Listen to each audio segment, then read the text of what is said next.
Boys and girls, your attention, please.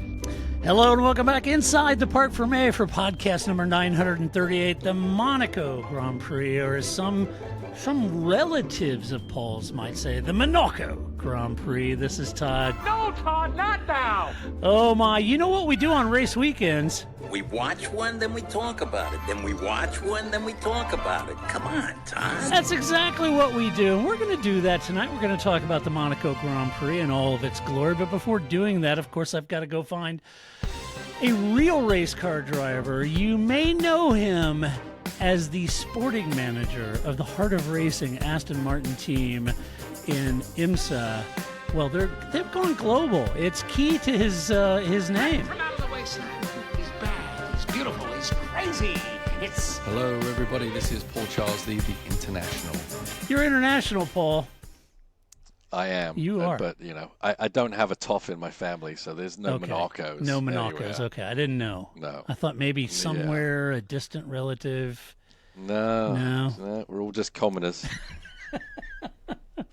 Just a hearty lot from Essex. Yeah. And Kent. And Kent. Yes, of course. Yes, How can we forget Kent? All of our brothers and You can't sisters in forget Kent. Kent. Come on. That's right.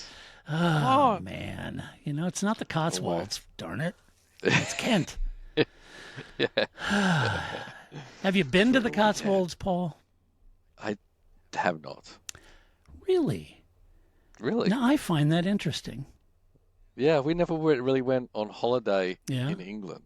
Yeah. We went abroad, Did you go to so- Tenerife or? Tenerife, Yeah, yeah. Tenerife, yeah, Went sorry. to Greece. Yeah, Greece. Yeah. Yeah. Spain, Monaco. France, Monaco. Yes, did go there once. South France was a popular one. But you, Portugal. Yeah. Yeah. But you never went to Slough or Leeds or Manchester. Oh, but no one goes to holiday in Slough. Sorry. Or Stevenage. No, Yeah. definitely not. Okay. Definitely Good not. for you. They might be in hiding in Slough or Stevenage, but definitely not on holiday. Right. Right. Oh my. Well, Paul, we had a rip-roaring Monaco Grand Prix this weekend. We sure do. Yeah. Yeah. The race weekend of the year, right? Yes. You got MotoGP, you got Yeah. Indy 500, you got Monaco. It's Exactly. just doesn't end. I know. And there's a NASCAR race supposedly. Yeah. Marcus Ericsson Mm-hmm. disqualified. Disqualified just as well he didn't win. That would have been a real That would downer. have been a real downer. Yeah, had he Yeah. won. But Alex Palou, great pulling off the Indy 500 victory. Good for him. Yeah, that was great. Yeah, I that mean, was that good. guy is phenomenal. Yeah, he is. He's Phenomenal. fantastic. Should be in Formula One, Yeah. but it's hard to know where he'd fit in. Yeah, But yeah. One of the best drivers in the world, really. Yeah, he's fantastic. Yeah. Great.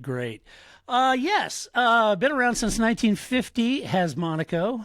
Been around a long time, qualifying Lando Norris setting a lap record of 109 and change. Whew. That's quick.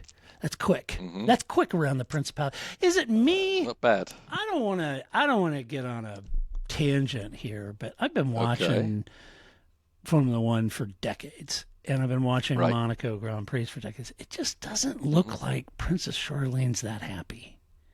I don't know I why. can't say it. I wasn't really looking at her, honestly. No, No? I've watched her for several Yeah. years. Stand back, she just doesn't look happy. I feel like I Yeah. could sit down over a glass of Westmalle or Chimay and really kind of talk it out, you know. Okay. But okay. it's on offer. Well, maybe put it on offer. Yeah. it's on offer. Probably Charlene. tuning in. Yeah, Yeah. Prince Albert can't be always a dream to be with, but and I'm not. No, I'm well, that's married. probably I'm not, more like it. Yeah, I'm not suggesting anything. I'm married. I'm just saying we could have a good shinwag session. About, Oh, you're not suggesting anything. no, I'm not you're, suggesting anything no, like that. Okay, I'm you're not trying to make a move. No, I'm happily Okay, married. Fair But enough. but I am saying I think we could talk out. We could solve some of that, Okay. including. Okay, chat. The biggest talking point heading into this weekend. I mean, this is a bit of an elephant in the room, right? So let's do a little formation lap, do a little table setting. What was the big talking point heading into this weekend at the Monaco Grand Prix? Well, it had to be the two-stop rule, Paul. Had to be. The Yeah, two-stop. So much chatter. Yeah, So much to so much to talk about. Yeah, so, look, hindsight's 2020, right? And I appreciate all the criticism of the system post-race. But to be fair, there was a lot of excitement about it leading into the race from Sky F1 and the commentary, F1 media outlets. I mean, I'm not saying they were blissfully ignorant. It wasn't that kind of excitement. They ran all kinds of spicy permutations of what could happen. Oh, this would be great, and the strategy, and they were excited about it, and they like anyone, they were intrigued to kind of see how this developed. And I certainly wasn't any sort of Delphic oracle saying, "Oh, guffaw, this will never work. This is going to be," I was as much intrigued as anyone else to see how it might play out. But I kind of had the same focus on the issues, and you and I were texting with Grace kind of back and forth leading into the weekend. Paul says, "All right, how many cars do you think are going to box on the first lap?" And Paul, I think I won. I think you did. I think you did.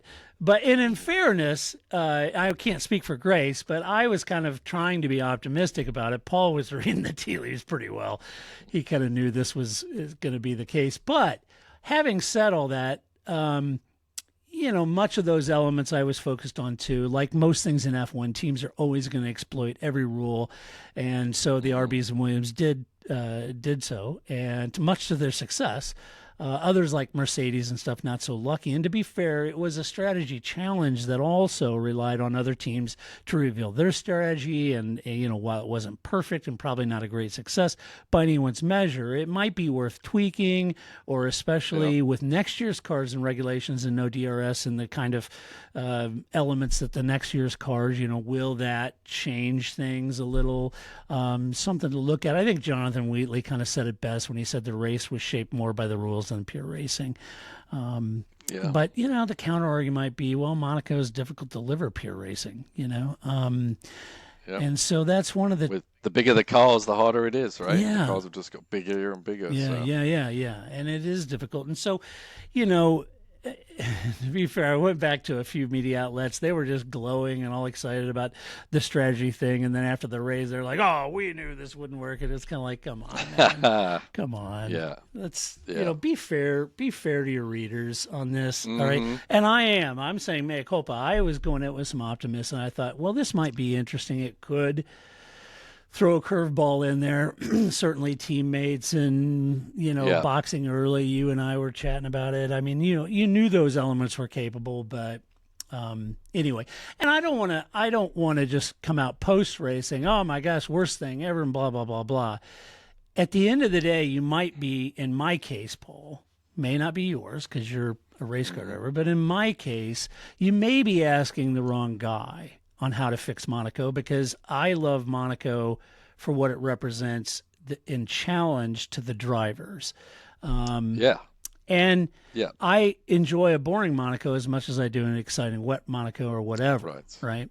Yeah, I mean, it's a challenge to do a lap, and it's a bigger challenge to do 75 laps without making a mistake. Yeah. At pace. Yeah.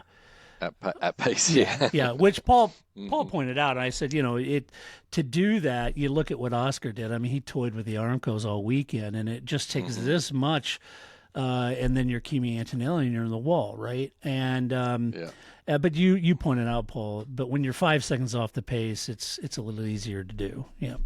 Yes. Yeah. I feel a bit more for the people that were there watching. If they were watching, I think some comments were like, "Well, 98% of the people are drunk, falling off the boats. And they're not really. They're there for the event rather than there to watch a race." Right.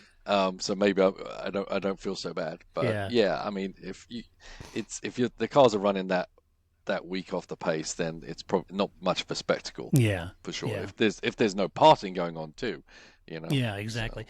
Well, I thought before we get into team review, I took it upon myself just to go out and sort of read some of the commentary around the interwebs about suggested ways to improve it, because I think a lot of the people that were negative about the two-stop and its impact, and there were drivers and team bosses that weren't happy with it. And even from my side, we didn't know what was actually going to happen. Right. There's so many ways you can read and interpret the rules and how the teams were going to run, and then what each team scenario blends into another team scenario and how they affect each other. Yeah. We didn't know, and I know people are saying it's a bit of a. I actually kind of enjoyed it, how the tactics rolled out and who played them good and bad. That's maybe it's part of my job as in a racing team myself. That's something we have to work behind the scenes to try and give ourselves a place to be, right? And or the best result we can get. And so I appreciated how the teams were doing that and which teams were successful and not. So it wasn't like I hated this race, actually. No, I didn't either. Even though maybe it's not the ideal race, but then as you say, Monaco isn't. If you're coming here to see 100 passes, then you're coming to the wrong race. Go to another one. Right. If you're there to see cars basically that shouldn't be racing in these narrow streets, but still pulling it off, then hell yeah, let's go watch it, right? Yeah, for sure. And I'm very much like you. I was thinking it could be interesting because in order to get, you would have had multiple strategies, what ifs, and all the kind of things, permutations of plan A through Z, right? And a lot of that depended on what we didn't see, which was a safety car or red flag or something like that, which have really, overturned the apple cart there. But there was a lot of permutations, but some of those were dependent upon where you qualified. If you had two cars that qualified nose to tail, mid-pack or better, then maybe that teammate building gaps, like with RB, that worked a treat. Other teams that had cars separated, like Max and Yuki was not in a position to really help, right? And so what does that strategy look like, and how could that play out? And some of those strategies were a sort of wait and see what other team strategies do, and whether we can undercut or overcut or what, So I think tactically or strategically anyway, I think it was a real challenge for the teams. And I didn't hate it. I just, but I understand the criticism. I was doing a little bit of searching, and I was looking online because after the race, of course, everybody's in full outrage mode, and they have all these different ideas on how to improve, and lots of people just saying Monaco should never be on the calendar, et cetera, et cetera, et cetera, which is part of course. I got to stay off the interweb. So I made a list of 9 of the suggestions that I read. These aren't mine.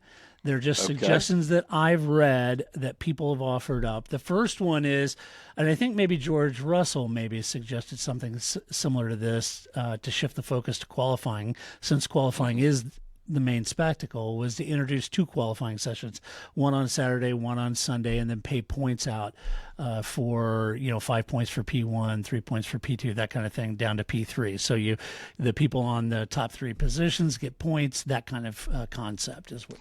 Now, are they suggesting that you still actually have a race? Yes. Or that's all you're going to do? No, it is a race. I thought George was saying just do qualifying because that's what people want. Well, you may have. And do away with the race. Yeah, you may have. They're like 2 races then. Right. Yeah. I was hoping we weren't just going to go to Monaco and watch a qualifying session and go home. Right. Yeah. So it's a sprint format. Yeah, it depends what people want. Nowadays everyone wants the short fix, or the quick euphoria. And Monaco has never been that way. It's been a long game the whole time, much like endurance racing is, right? And some people like that, some people don't. But yeah, the build-up of Monaco used to, when there was a lot more, retirements and mistakes and things like that. It was like, what's going to happen next? But, so anyway. Yeah, the second one was a time-based race format. I think it was Toto Wolff who sort of suggested a maximum lap time could be adapted. But anyway, a time lapse. So instead of, you convert it to a time-based format, instead of 78 laps, it'd be like 90 minutes with a minimum lap time to prevent deliberate slowing, was a concept. Kind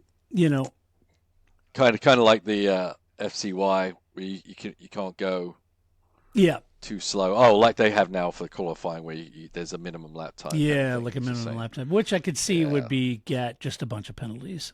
I think. And a lot of people trying to explain, well, I had to go slow because, this and that. How excited would that be? Yeah, that would be really exciting. Okay, wait a minute. Yeah. Who got what penalty? Oh, he did? I didn't know he went slow. Then there was via a drawing, it would be randomized tire allocations. Yes. So you randomly assign tire compounds to each driver for the race. So some would start on soft, other on hard, some on mediums, whatever. Right. But is that the problem, though, at Monaco? Well, Tire they're compounds? thinking, I think maybe they were thinking that the tire delta difference would be really great. But this isn't a high degradation circuit, so I don't know that it would be. So if anyone's backing off, it doesn't matter what tire rubber they have. Yeah. And the teams would never okay it because it could go in their benefit, could go against them, and they'd rather everything be even. Even. So, yeah, exactly. Yeah. I mean, I understand the concept. Yeah, I get the concept. I just don't know that. I don't know that the deltas. Random. The word random is not people don't like not random. taken well in Formula One. They don't like random at all. No. And I just don't think the tire performance delta between compounds is that great at Monaco. So it wasn't. So sure. Pirelli would have to look at increasing that, which is a whole different deal. Expanded DRS zones, number 4. Add a second DRS zone possible on this straight from turn 1 to turn 3 at Massenet. Make where the track is a little slightly wider. That could create some marginal opportunities for somebody who's got an attachment. Yeah, I mean they could put DRS in whenever you want it. Exactly, because they have it. They used to have it in qualifying, right? They used to have it in qualifying wherever you want it. And then when they first began, then there was an issue with DRS open in the tunnel. Yeah. Got a little sketchy. Got a little dicey. Number 5 was qualifying knockout segments. So replace Q1 to Q3 with a knockout format where the slowest driver is limited every few minutes during a single session. Now, I've argued this on past podcasts that that might be interesting to have a qualifying session, and you go out and every few minutes or whatever you eliminate 3, 5 drivers or 2 drivers. But I thought they tried this a few years ago. Did they? Failed miserably. I don't. Yeah, in Australia. Oh, and they dropped. Remember? Yeah, maybe the knockout qualifying where everyone's out there. Yeah. But it failed very badly. Yeah, it did. It did. You're right. Yeah, but I don't think Monaco. I don't think there's anything wrong with qualifying. I still don't. No, qualifying is exciting. If I think we can try and maybe fix something in the race, it gives people some chance of getting by somebody, but I don't think you can touch qualifying at all. Right. Then there's this concept, people are poking around, so maybe you give points for fastest sector, to try to incentivize drivers to really push throughout the entire lap because they're getting points per sector. For every lap they're going to get points. I don't know. So, I've got 3,794 points. I don't want to have to need it. That's more than Jim Clark. I know. I don't want to have to use an abacus to watch this race. I really don't. No. It'd be like I don't know. Yeah. There'd be bells going off. It'd be like at a casino. Ding, ding, ding, ding. Oh, look. Yeah. Right. Woo! I got a point for sector 2. Aunt Marjorie went fastest in corner 4. You win a prize. Uncle Jim's on it. He got all 3 sectors. Fastest sector. Oh, he fell off the chair. He fell off. Somebody help Uncle Jim.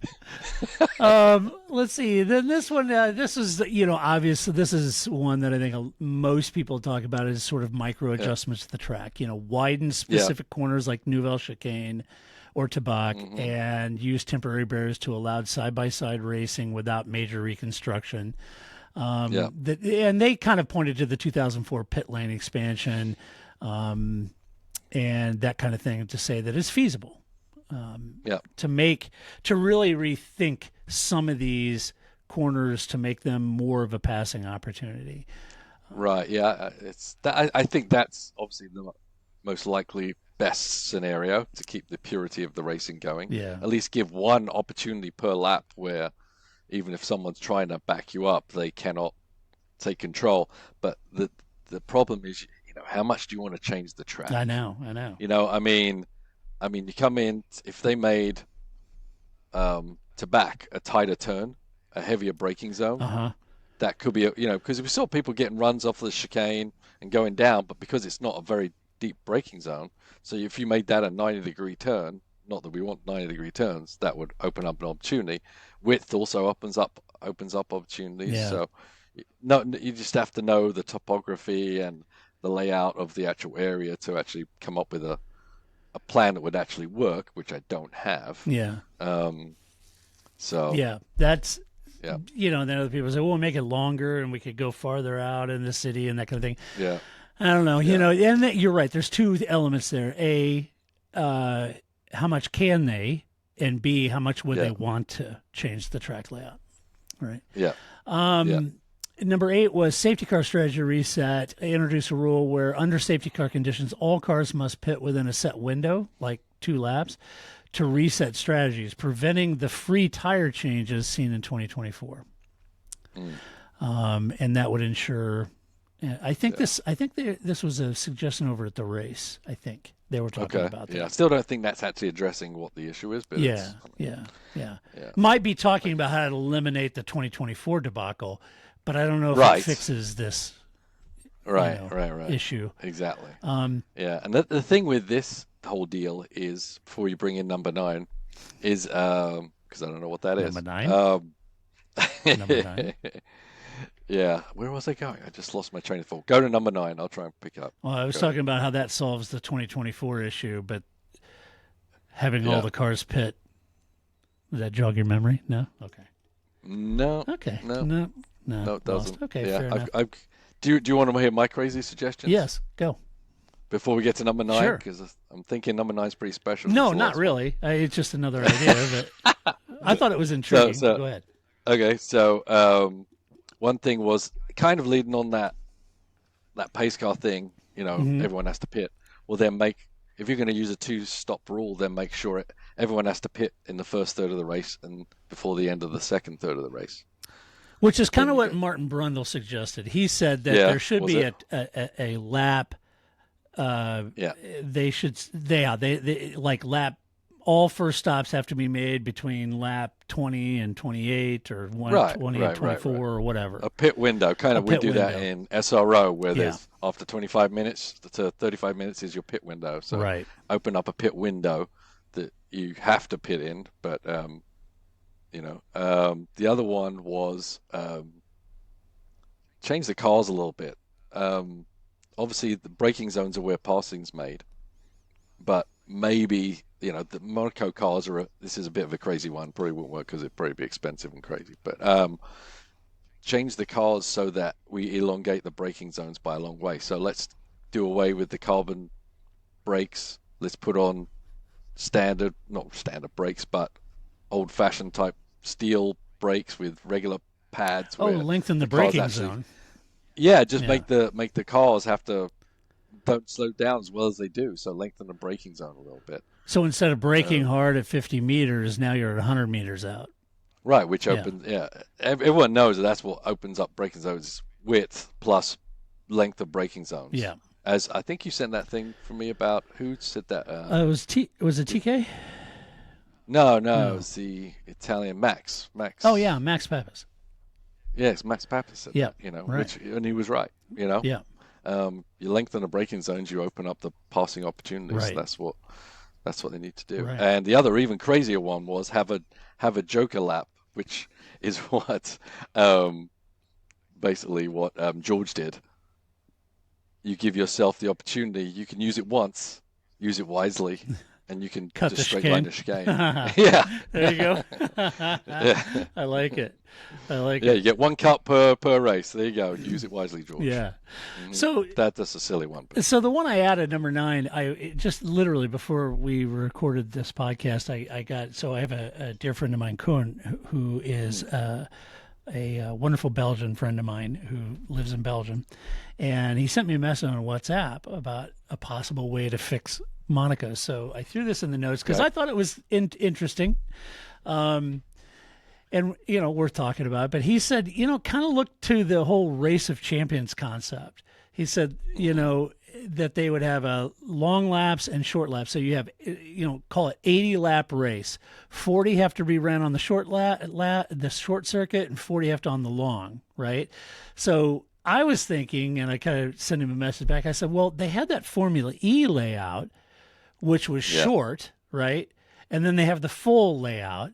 So if you did it, you had 80 laps, 40 of them have to be on the full layout. 40 of them would be on the short sort of Formula E, where they go to San Devote, they take a right and go down that hill down towards Nouvelle Chicane, and then you could put a hairpin there and have a blend line like you do a pit exit, right? You'd have a blend line there where they do a hairpin and come out into the traffic. Into the regular track. So do you do it? Do you have to do 40 in a row, or can you do it every other lap?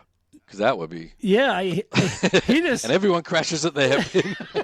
He said, your strategy is whenever you want to do the short versus the long. Whenever you want it, you just got to do 40. But you got to do 40 here or 40 on the long, Yeah. And I thought, I don't know if anybody would go for that, but that would be pretty fun to watch.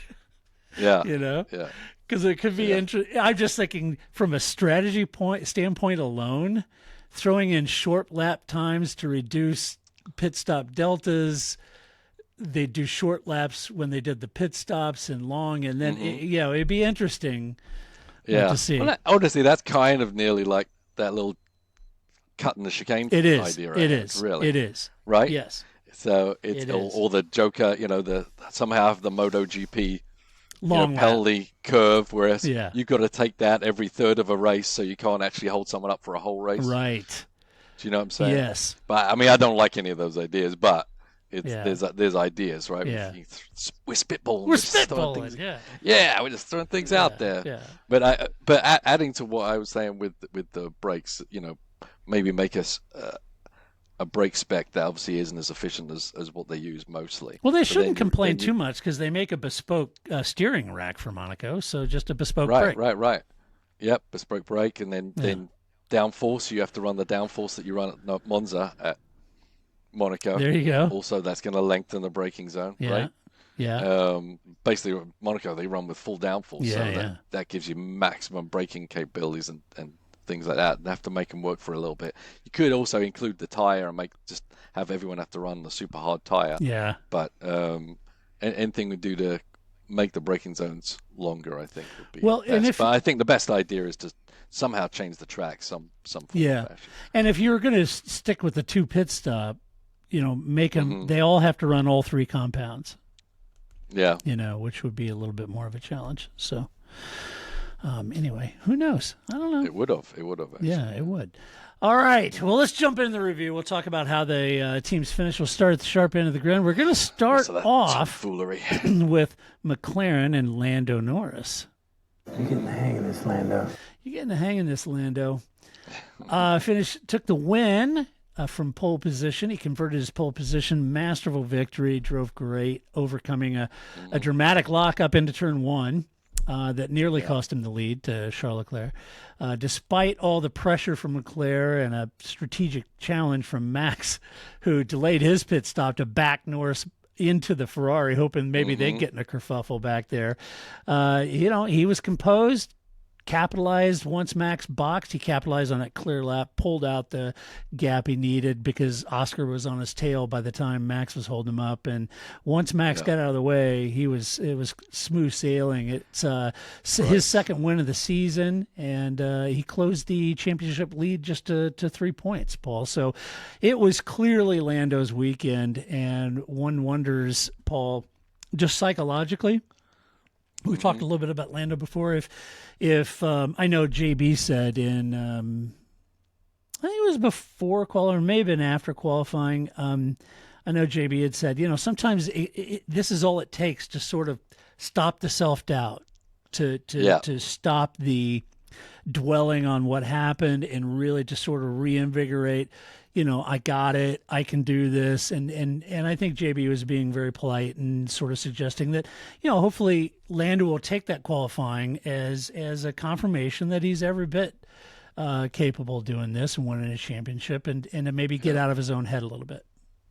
Yeah, winning fixes a lot of things. It does, sure. Yeah. But executing at Monaco is very special, both in qualifying and in the race. Obviously, he didn't make a mistake, but qualifying lap, be able to beat all his peers was very, very important, and it absolutely could turn it around. Yeah. I'm not saying he's not going to fall in doldrums if it doesn't go bad again, but it should help him a lot moving forward from here on out because, it hasn't been good past few races. He needs it badly, and he executed it. So, yeah, it's the best scenario for him right now to, claim back a lot of points, but also to beat everybody else in probably the hardest track they drive all year. Right, and we know that, and we talked about the last couple of podcasts, that, as far as the McLaren duo are concerned, it all comes down to their race between them is on Saturday. So on this Saturday, Lando sent a message not only to the rest of the grid, but to Oscar too. Yeah.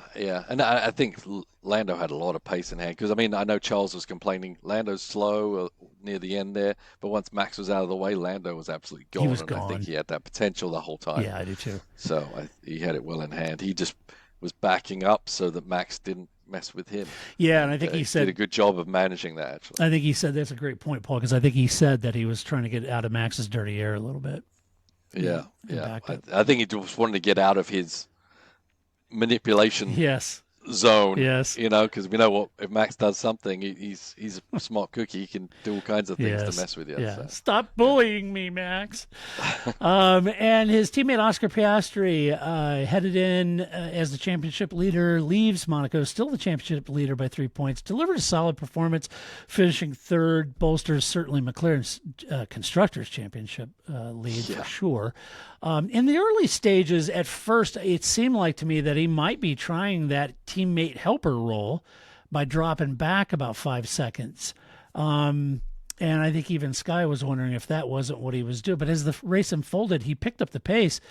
And that started me thinking that, I think maybe as he boxed, I think maybe the goal there, and I don't know this, you have to ask Andrea, but I think maybe it was conserving his tires, trying to make that undercut work against Leclerc when he finally did box. Right. But it didn't work out that way for him. There's no need to beat your tires to death for no reason. Yeah. You only push when you need to, and I think everyone was still measuring their pace, and so giving yourself a gap, keeping the car cool, keeping everything intact is all good. Yeah, in the late stages, he did. He had, like Lando, he had a lot of pace. He maintained a lot of pressure on Leclerc, trying to help Lando out by giving Leclerc something else to focus on, and he did that. He's right up behind Charles for sure. The idea of overtaking Leclerc really proved unlikely at Monaco, but in the tight streets. But Piastri secured a podium, and it was kind of a damage limitation for him.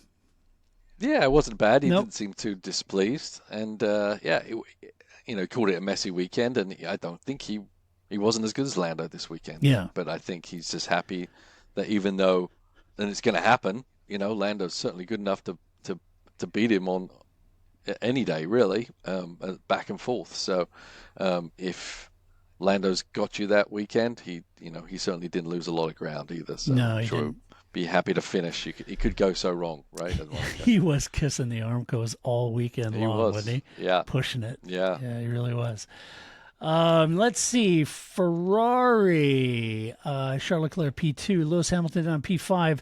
Leclerc pushed hard all weekend for a home victory, starting second, nearly capitalizing on Norris's lockup into turn one. Didn't get around in, though. He relentlessly pressured Lando, staying with a few tenths for much of the race. But the circuit layout just made passing nearly impossible for him. Despite pitting a lap after Piastri to cover the McLaren, he just couldn't find a way past Norris. I mean, he gave it all. And it was interesting because he walked into this weekend, as the only Monegasque on the grid, and he was saying that, our car isn't that great in slow-speed corners, but boy, you'd be hard-pressed to believe that, given his pace on practice and qualifying. I thought he had pole there. So I just think it was a capital weekend for him. I know he's not happy. He wanted to win, but, man, and that car's not interested in winning. Yeah, it's... he put forth a stellar weekend, put it all together. Was nearly perfect except for that one lap in qualifying, and he would have gotten away with it if it wasn't for that Lando Norris, right? I think this race is so important to him. Probably shouldn't be that important to him, honestly. We see other drivers like Niki Lauda and things like that. It's like, it's just another race. Just more points or loss of points, and move on. Yeah. But he's an emotional guy, and it does mean a lot to him. And he gets up for it for sure. Yeah. I mean, just because you live there doesn't mean you should be fast around there. They don't really go together. It's not like, I go through this turn every day. I go, all these guys can get the best out of their car, but this race is a bit more special for Charles. But as I said, it shouldn't be that special to him, and he needs to take this mindset and performance and put it to the other races in the championship as well. Yeah, you wonder how special Monaco is to Charles, how special the British Grand Prix is to Lewis. Mm-hmm. But I just don't see Oscar getting that jazzed about the Australian Grand Prix. No. I don't know if it'd be that important. I mean, yes, it's his own race and stuff, but yeah, I think he kind of would have that Niki Lauda approach to it. Yeah, exactly. Yeah. Speaking of Lewis Hamilton, he's down P5. Had a strong start. He started back in 7th, so he gained up 2 positions during the first round of pit stops to run in 5th. Monaco, again, tough to pass. Pretty much a lonely race, unable to close the gap to the leaders or really face any immediate pressure from behind. And he was kind of running out there in a more of a lonely race. He executed well, solid, lost ground really due to traffic after stops, and that was difficult. Finished 5th. He was the last driver on the lead lap. Somebody asked him, I don't know if it was Pink or somebody asked him, why were you 40-some seconds behind Charles Leclerc? Yeah. That was, and I was like, whew. And even look on his face, it was like, that's a harsh question. But anyway, I kind of feel like Lewis finished where the Ferrari probably normally is capable of, and Charles did sort of a Max thing, right, where he dragged that car and something out of that car that it just isn't interested in doing. Yeah, absolutely. Yeah. Another thing back to Charles was, he was criticizing the car a lot, which means, which is good, right? He's like, it's not it's not perfect. But yeah, he made that down, and Lewis obviously didn't have the perfect car. No, the qualifying was marginal, and you pay the price for bad qualifying in Monaco, always with the results. Yeah, and Lewis is he's a veteran. He knows how it goes at Monaco, and he knew P7 was always going to be a difficult situation for him to recover from. So, so P5 is pretty good from his point. Red Bull, speaking of Max ended up in P4, Yuki Tsunoda in P17. Max adopted sort of an alternate strategy, delayed his second pit stop to lead briefly, and then he tried to disrupt the leaders. He started 4th, led during the pit stop windows for Norris and Leclerc, opted to back Norris into Leclerc, hoping that, that might create some, maybe not the best passing moves. Maybe they'd get taken out. Who knows? But he was, creating chaos back there amongst the leaders. Didn't work out for him. His late stop dropped him back down to 4th. But he had nothing to lose, Paul. There was plenty of room there. No. So he was never in risk of losing 4th, whether he boxed or not. So, if he didn't box, yes, he'd be disqualified. But had he boxed boxing as late as he didn't cost him anything. He ended up 4th. No, it was going to end up where he was. Yeah. Obviously he was holding out for, hopefully there was safety car, some kind of safety car, red flag, whatever. That was their only trick left in their book.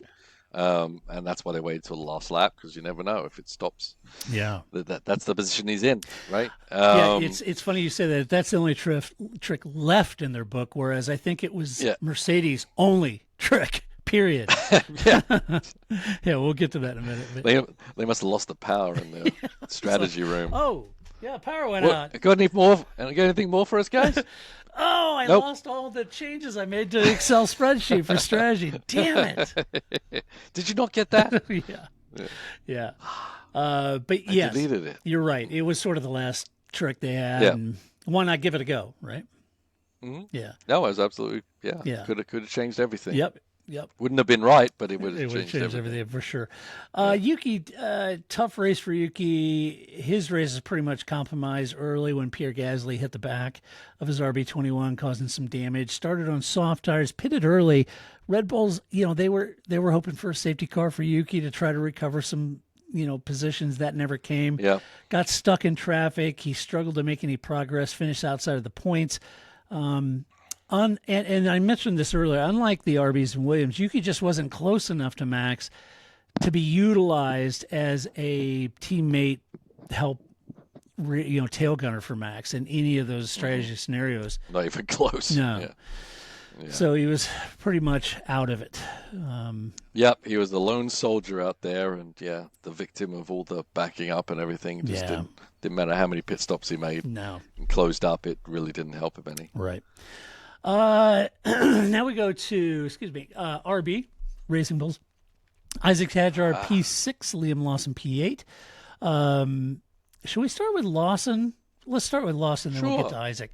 So Liam played a critical role for this team, backing up the midfield and to create a pit window for Hadjar. And though it compromised his own race, it was very, sacrificial of him to do it. His efforts ensured that Hadjar's success. And since Williams were doing the same thing, that then allowed Lawson to finish in the points because Williams were backing everybody up, and it gave him enough room so he could make his first points of the 2025 season. So, it worked a treat. And Paul, you said before the podcast, you just get the sense that Laurent Mekies and the whole team, I mean, this was plan A, period. As soon as the lights went green, this is it.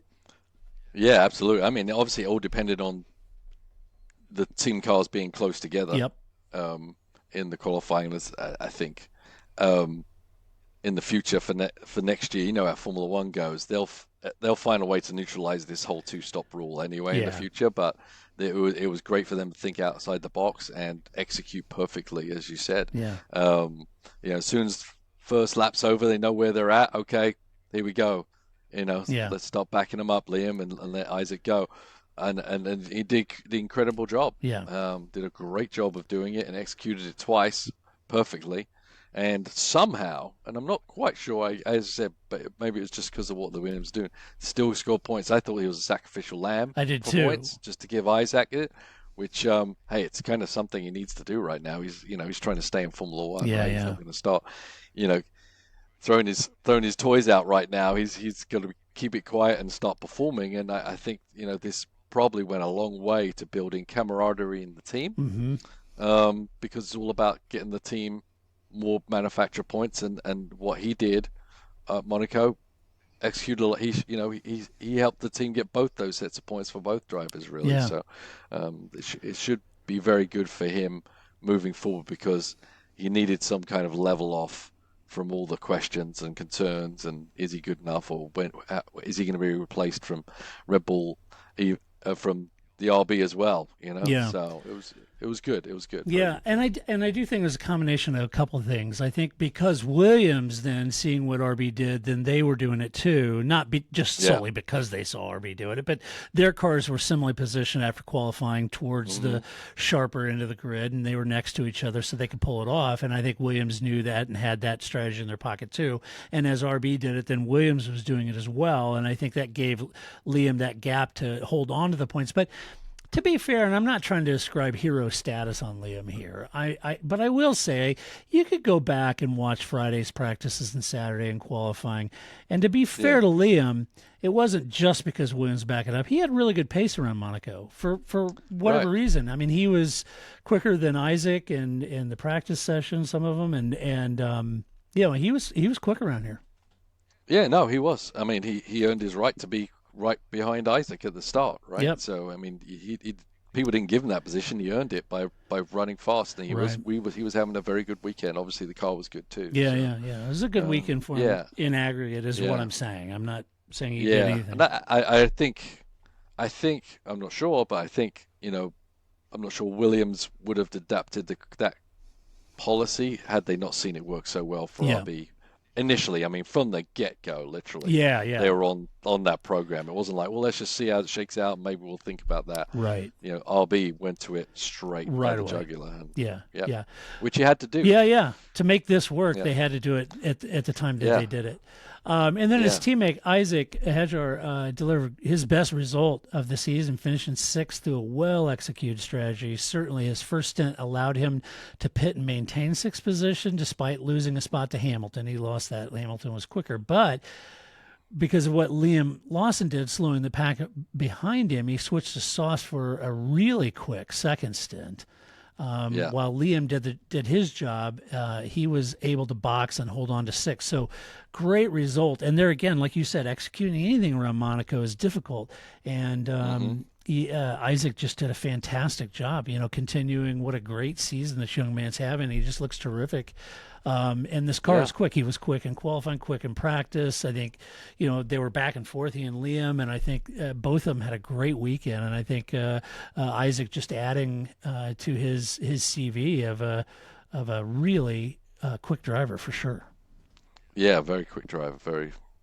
I mean, sixth place is great no matter how you earned it, whether your teammate helped you or not. I mean, execution is always important, right? I mean, there's times he had to drive super fast to make sure he made that gap work for him, and he absolutely did. So, deserved the sixth place, absolutely.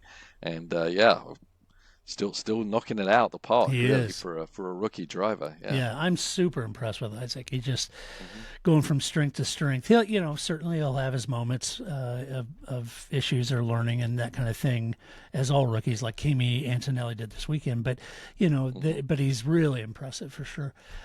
Yeah. Speaking of rookies, Ollie Behrman, P12, Esteban Ocon, P7. We'll start with Ollie. He started from the back. Made up all 8 places, finishing P12. Early pit stop was hampered by a slow stop, unfortunately, and he struggled in traffic for most of the race, missing out on the points. But despite the challenges, it was really a recovery drive from the back of the grid, and I think it showed some promise. I think he even caught some air flying over the curve. That whole car was off. He got that curve wrong, but at the chicane, but. Yeah, he only finished P12, but starting dead last and finishing P12 in Monaco is a pretty good effort. Yeah, and honestly, he couldn't have finished any higher with the roadblocks in front of him. Yeah. It wasn't like, the strategy was really good. If they weren't backing everybody up, I think Behrman would have been in the points. Yeah.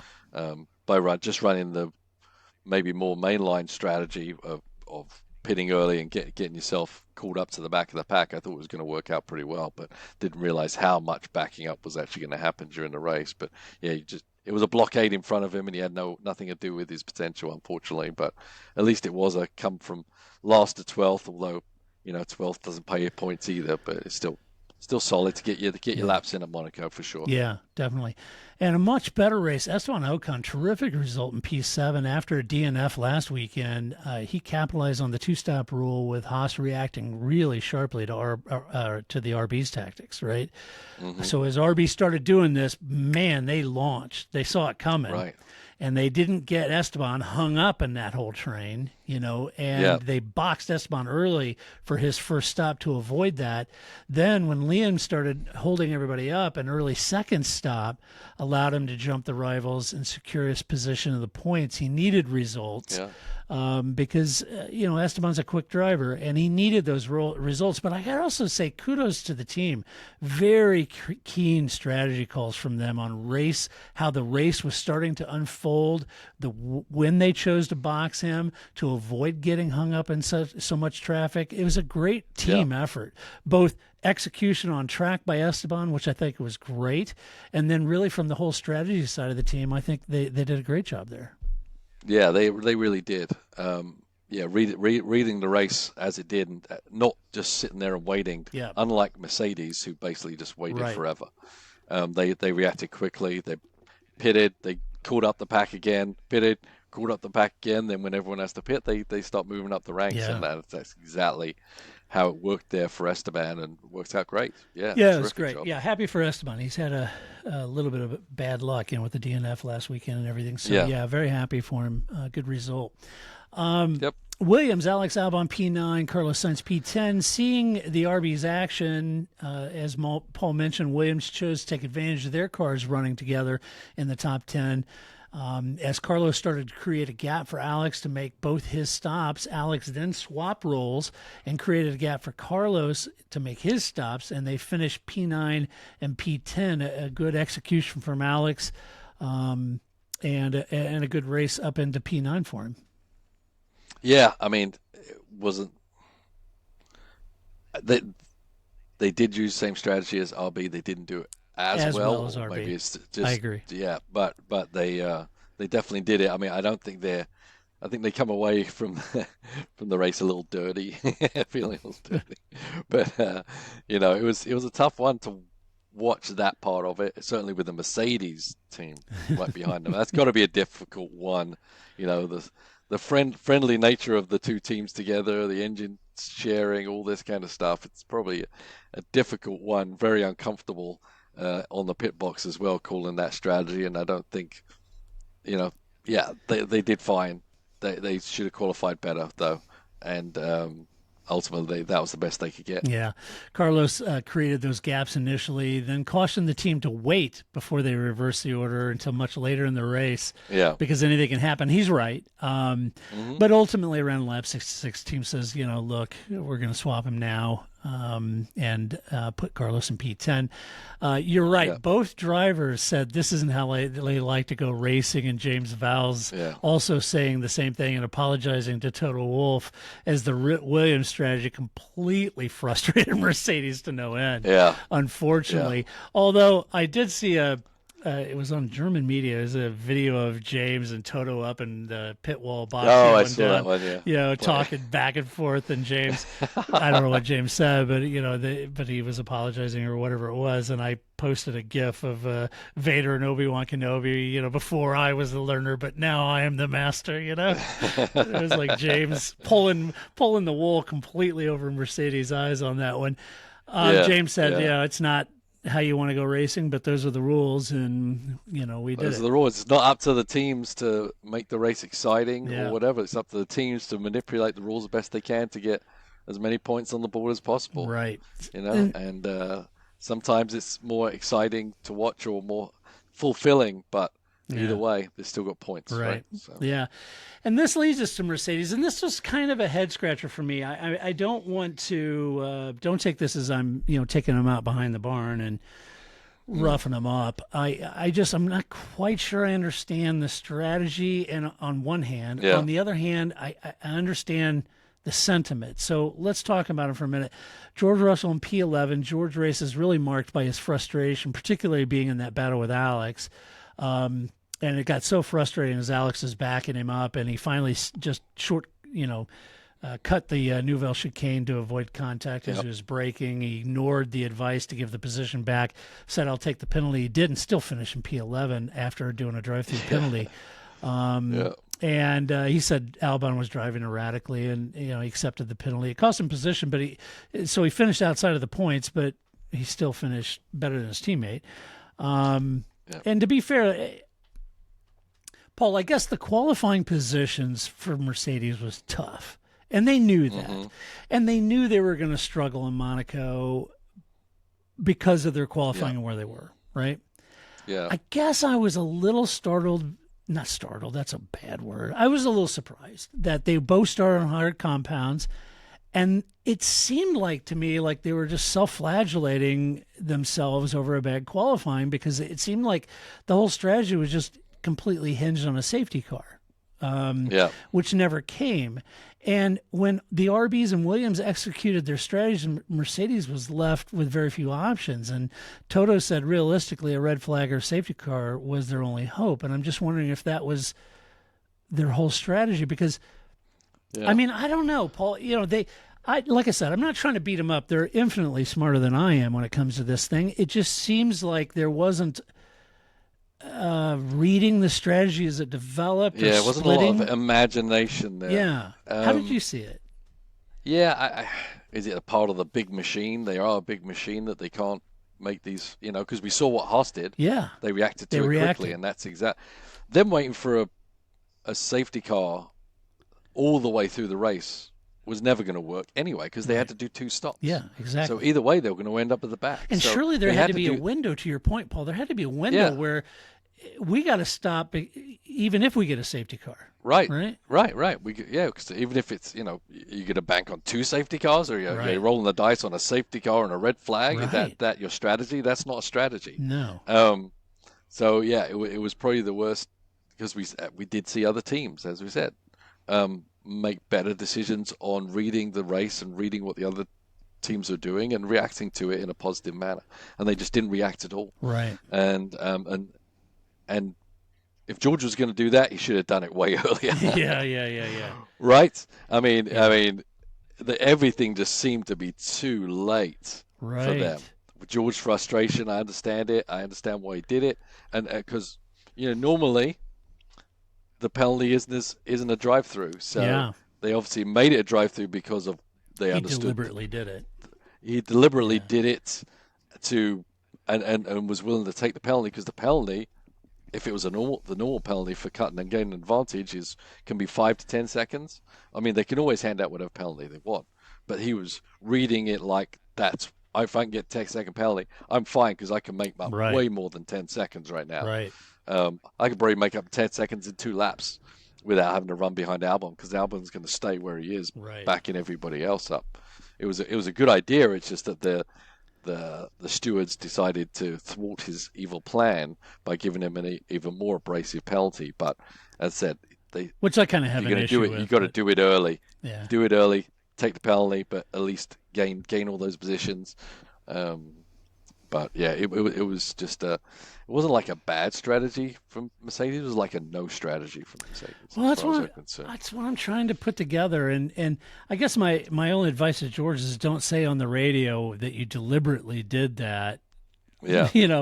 You should have said, "Oh man, I lost it, and under the braking zone, there's nothing I could do." You because hearing him say that, the steward's like, "Oh, he did it deliberately. Let's hammer him," and that's wrong. So anyway, I was trying to figure out. Like I said, I'm not trying to be harsh with Mercedes. I respect the hell out of that team, and I'm confused at their strategy, and the lack of, I guess, for lack of a better term, the lack of alacrity in their strategy calls. Seeing the race start to unfold, they just they had 2 cars that were next to each other. They could have split strategies. They could have done some other things, and I'm just kind of curious why they didn't. Anyway, I'm sure they have a perfectly.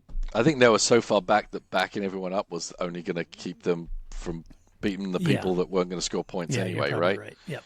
Yeah. So it didn't really make any difference. If that train's doing 5 seconds a lap slower, I've got to do 8 seconds a lap slower. It was nearly an impossible feat of that. So in this case, I'd be holding up the entire train so Kimi can get both stops and slot into P16. What's the point? Exactly. And so anyway, that makes total sense to me. I just I was just hoping for a better race and a split strategy and trying something, Try something. Try something.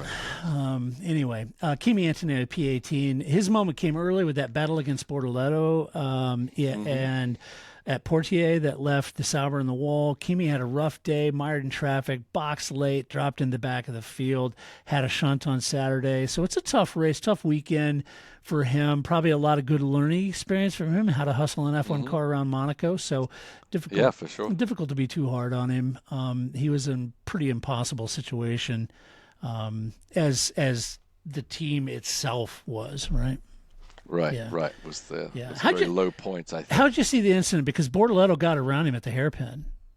He did. Yeah, and that was legit. That was a great move. Yeah. But then Kimi, he got it in there, but he got it all the way alongside Bortoleto. I don't know what he could have done different, because by that point he was on the nasty stuff. Yeah. It's not the nicest move you ever make in your life.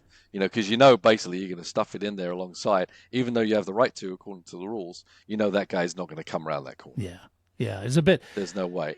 But it was a little different than the Ocon and Gasly collision from last year. Yeah, that was very clumsy. Yeah, that was because clumsy. the move on the inside was very clumsy. Yeah. Kimi's move wasn't clumsy. The only thing he could have done was back up earlier if he'd seen it happening. Yeah. But, he's a racer. He's trying to race this guy. Yeah. And, just got in the dusty stuff, and there was no coming back from it for him there. But Yeah. I don't blame him for crashing, honestly, because I think, he's got a right to fight for his agreed. position. Agreed. Speaking of Gasly and Alpine, Pierre at DNF, Franco Colapinto P13. Pierre Gasly, his race pretty much ended with his collision with Yuki Tsunoda, damaged his car, forcing him to retire. He drove all the way back to the pits with no brakes, and I think the Williams teams had to stop him because he rolled right through his box. He had a good start, and in practice it seemed like the pace was thereabouts. Maybe it didn't have a point. But the collision ended his day. I'm not quite sure I read a full account of why he hit Yuki, other than he didn't expect. I think Pierre said he didn't expect Yuki to move in the braking zone. Yeah, he moved over a little bit for sure. Caught him off guard, is what happened. And then Franco had a better day, finishing P13, which is the best he said really he could have done from where he started and what was going on. He was stuck behind the RBs and the Williams and the Mercedes teams pretty much all day. When Pierre crashed, the team boxed Franco early, hoping to make something happen, but it didn't. Settled down in P13. And Flavio said that it was a good learning for Franco, that he was fast given where he was, and he did a nice job. And that, that's high praise coming from Flavio. I didn't know Flavio had praise. I didn't know. I certainly would. I'm not sure I would have bestowed it on I know. Colapinto. Honestly, I thought he had a pretty poor weekend the whole time. He was struggling everywhere for pace. Yeah. And he came 13th, but I'm not sure he earned it. I think he was probably the slowest car out there, quite honestly. So I'm not sure where he's pulling that from, Flavio, but he's got other motives, I'm sure. Right. Well, I came P20 and I didn't even race in the Monaco Grand Prix. So. Let's see. Sauber, Nico Hulkenberg, P16, Gabriel Bortoletto in P14. Nico said he had a good start, made up a position at the start, but when the cars ahead started running 3 to 5 seconds off the pace, it said he's just backed up the whole field and he was stuck in that traffic. He said he said with this kind of racing, you have to qualify in the top 10, but said that the team executed their race well. It's just the strategy shenanigans that made it a tough day for him. Yeah. Yeah. And then for Gabriel, he made a pass on Kimi, as I mentioned, at the hairpin. Then Kimi dove down the inside of him. He ran out wide, hit the wall at Portier, hit the wall there. But he was able to back up. He did back up, get back to the pits, stayed in the race. And that early stop, because of that accident, actually helped him out a lot. Because when he got back out there, one stop was already done, and they took advantage of the virtual safety car to gain those positions, and he finished ahead of Nico up in P14. So what seemed like kind of a bad deal at the beginning, actually, it really turned into a silver lining. Such was the race. Right? Yeah, right. Yes. Right. So that's my strategy all the time. Yeah, I meant to do that. Yeah. Our whole strategy was hit the wall at Portier. Yeah. So I've asked you this before. My favorite corner, having watched this race for decades, was always Portier. I don't know why, but there's just something about that hairpin, so slow, and then come around Portier. And remember, Paul, when you and I were young, we were kids, and they'd come around Portier, and there's a little bit of a sign there, and you saw the ocean, the Mediterranean out there, and they came around that.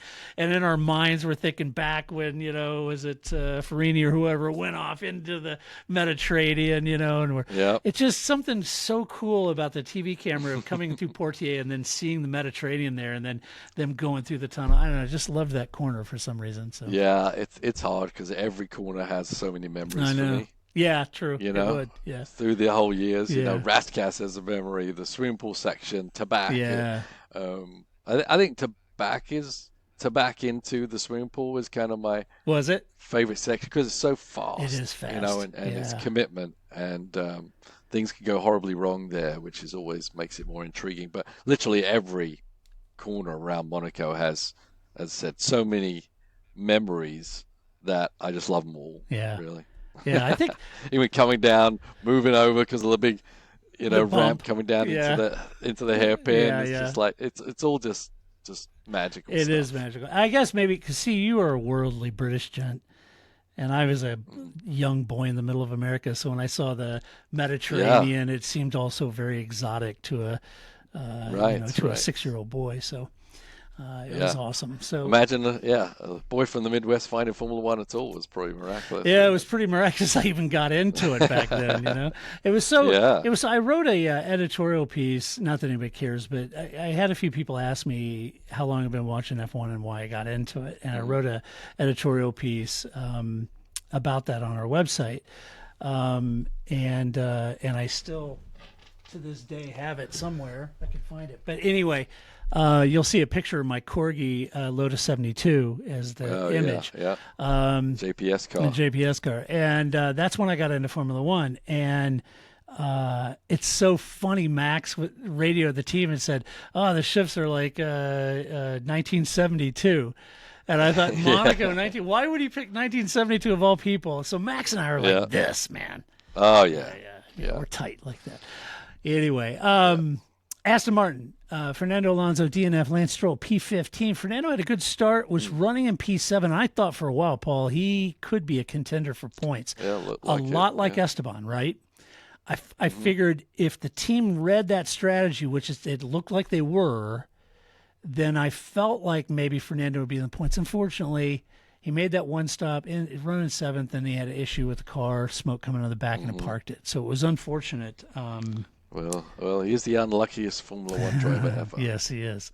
Yeah. Apart from winning 2 World Championships. And right. All those other stuff. And being apart from that. And apart from being a multimillionaire, but whatever. Yeah. Winning Le Mans. Very. Other than that. Yeah, woe is me. Yeah. He has had some bad luck this year, unfortunately. That looked like it was going to be a turning around point. Finally score points, right? Yeah, I really felt that. Yeah, very unfortunate. Yeah. Lance boxed early, then ran a long stint hoping for a safety car, kind of like Max did.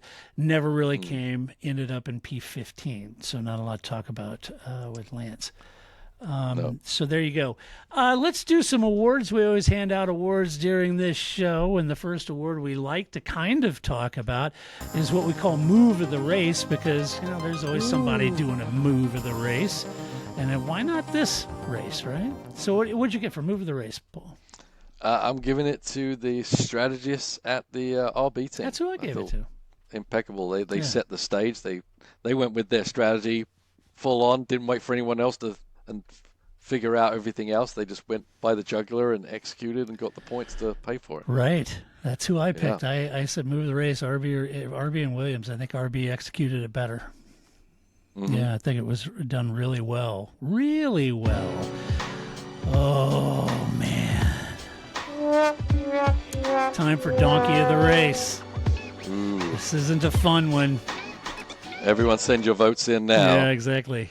It's not favorite driver of the race. It's your donkey of the race. I think you and I had the same.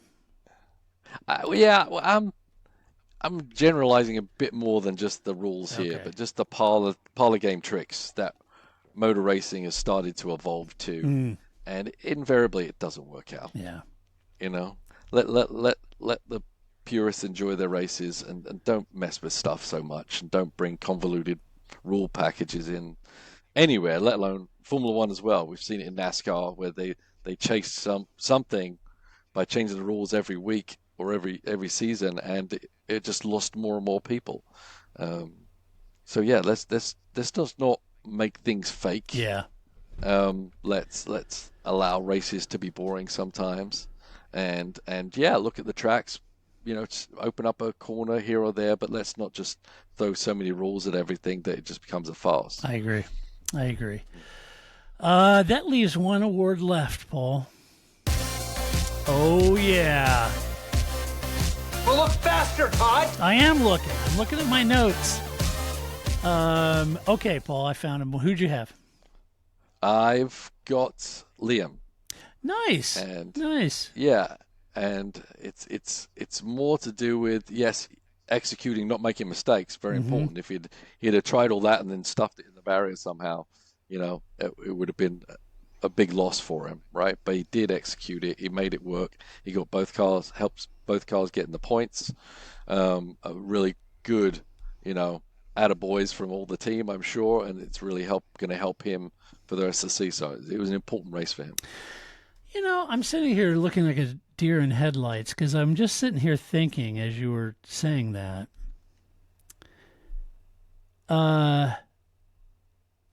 When you consider, I don't want to make a mountain out of a molehill, but I think you bring up a really good point. When you think about, coming into Formula One, gets the call up to go to Red Bull, goes to Red Bull, struggles first few races, they demote him back down to the RBs. Isaac's beating him. There's a lot going on there, Mm-hmm. and then to go into this race and say, oh, hey, we're going to sacrifice you on the Isaac Hadjar altar so you can get our boy Isaac into the points. That takes a lot of humility to do that. And you got to swallow a lot of pride to do that. So I agree. I think it's yeah. There's only one guy that comes out of this race with more confidence boosting than Norris got, and that's Liam Lawson. Yeah. I think it's a good point. I picked Charles. I think he delivered a stunning performance all weekend, and as I said, in a car that really wasn't interested in winning, and I think he over-delivered. I think it was a real Max Verstappen type of performance in my mind. To see what he pulled off. He looked fantastic all weekend long. Fantastic. Just didn't quite have the pace. Consistent. I mean, he put in fast lap after fast lap when he needed to, and didn't put a foot wrong. It was impeccable. Yeah, it was actually, and I know Charles, like I said, isn't happy. But if you're listening, Charles, I think you did a hell of a job this weekend. You really, really did. Yep. Let's see. Let's do some mailbag real quick. You've got mail. Peter asked this, Paul, an honest question. Would either Paul or Todd have ever thought Flavio could return to an F1 team boss ever? It may be temporarily, but the moment he stepped into Alpine, the writing on Ollie's resignation letter was in the works. What'd you think, Paul? I never underestimate Briatore. I don't either. Yeah, at my peril, right? Yeah. I mean, this guy's. I mean, there's obviously a big opportunity for him to make a lot of money, and he doesn't mind being in the spotlight, and doesn't mind having a lot of people listen to what he has to say. So, and obviously that team's a struggle. So I'm not saying I expected it, but I'm also saying I wasn't surprised either. No, I wasn't expecting it, but I'm like you. It doesn't surprise me at all.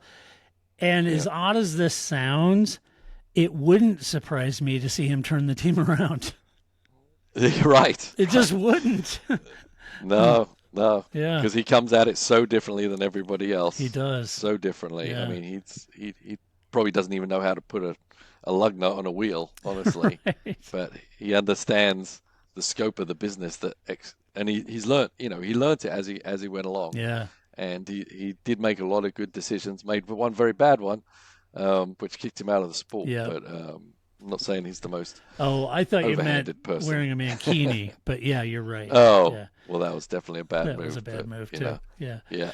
So, all right. Well, that does it for this podcast. Let us know what you think about the Monaco Grand Prix, or let us know, give us your ideas on how we might improve the Monaco Grand Prix. We gave you 9 suggestions that I've read, but if you've got some great ideas, be happy to discuss those as well. You can do that at theparkformay.com. And if you like the podcast, go out to your favorite podcast player and give us a nice rating and share it with friends. Tell people on social media about it. That would be really handy. We've been doing this a long time. It's always funny. We have such a loyal listener base. But it would be great to grow that. So share that. Spread the news, folks. That would be helpful. And a huge thank you to our Patreon supporters. We could not and would not do this without you. So a huge thank you. And Paul, we head off to Spain. Oh, is that next weekend? This weekend. This coming weekend. Oh, wow. Spain. That's exciting. Yeah. Ooh. Yeah. Yes. We like that. Yes, we do. Yeah. This will be an I'll interesting. be in Detroit, but I'll be able to watch it. Sweet. We race on Saturday. You race on Saturday. Yeah. That'll be fun. Just the Valkyrie this week. Just the Valkyrie. It's an easy. Yeah, just one car. Yeah. Wow. I haven't done that for a while. No, you haven't. You only have to set your eyes and mind on one car instead of 3. Yeah. Good for you. Yeah. Yeah, exactly. All right. Well, we'll be back. Hopefully I don't bungle it like Mercedes. Right. Go all Flavio on him, man. Yeah. So we'll be back next week to talk about the Spanish Grand Prix. Until that time, this is Todd, a.k.a. Negative Camber, saying so long. That's it, man. Game over, man. It's game over.